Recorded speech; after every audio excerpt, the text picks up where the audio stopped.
And I mean, and that's something that I think lacks in some of the grant applications too, is people don't realize the power of their story and who they are. You might have Mhm. some very unique story of what brought you to the music, or even what prompted you to create this album. And how do you set yourself apart from grants that everybody's asking for the same thing? You Right. bring yourself. So I think that's Okay. important. I mean, at the end of the day, that is art, right? A vulnerable aspect of ourselves. Maybe these guys can get a little bit more into their story rather than superficial topics, especially within hip hop today. I think we need to go back to those roots a little bit, in a sense where we're actually storytelling. Absolutely. And I often think too, you can always look to find out who's getting these grants.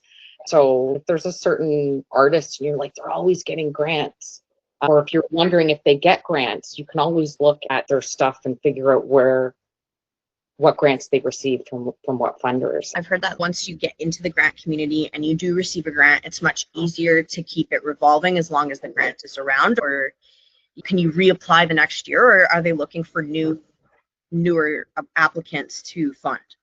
I think it is definitely an advantage to get your first grant. And can also do artist development grants that I didn't mention before. Canada Council for the Arts, they do have an artist development grant, and that's a lower grant. I think the cap on that's like 10,000. So if you start off with a small ask in the beginning and you get that grant and you complete it and you have to report on it at the end of your project, the next time you go to apply, it shows you've completed a grant, a funding body gave you money, and you're reporting on it, and you're in good standing with them. So that helps to get the next grant. However, you're not guaranteed to get that next grant, and that you definitely just have to keep on applying. The one thing I would say, though, is grants typically are meant to get an artist to where they need to go in their career. So you'll start getting a bunch of grants, and once you start taking off and the grants stop coming in, that's because you should be at the level that you need to be. So I always remind artists, don't rely on this as your only revenue.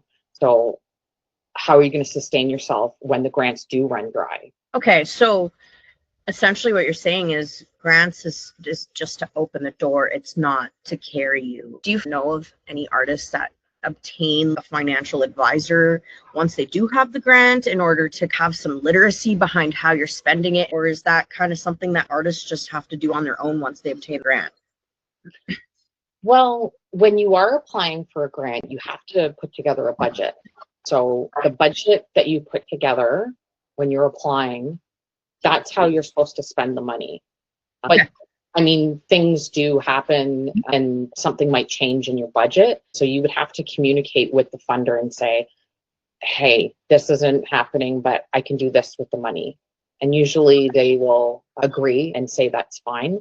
So there's a budget in the way you have to spend it, because if you don't spend it exactly how you've described in your application, they will ask for the money back. So the biggest thing for artists, especially musicians, once you get that money, do not give anybody cash. You need a receipt.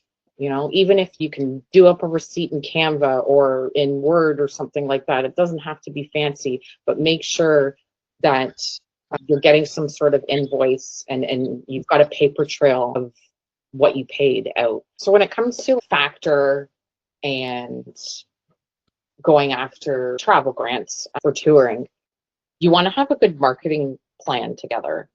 Grantors want to see that you're hitting all those marketing pieces when it comes to your album distribution and going on tour. So there's definitely some common headlines in a marketing plan. And I would suggest making Canva your best friend. It looks professional, even if you're doing it by yourself. Canva is a great hub to create anything that you may need, and there's free aspects of it. So to be able to utilize all the free tools that are available to us, definitely. Yeah. We do cover marketing and rollout strategy.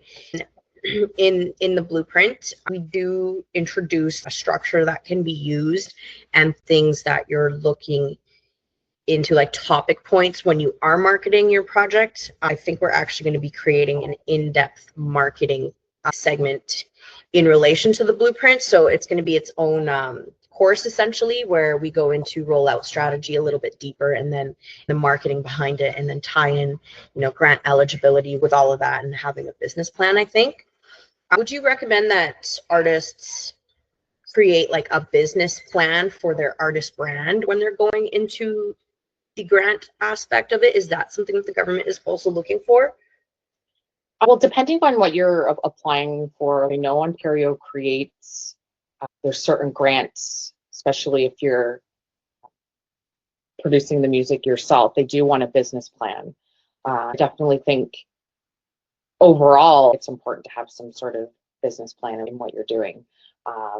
Because again, then you can really see, you're not going to rely just on the grant money coming in. I like the business model canvas because it's a one-page business plan and it's easy to navigate. And yeah, I think it's just a good idea in general so that you can become more sustainable.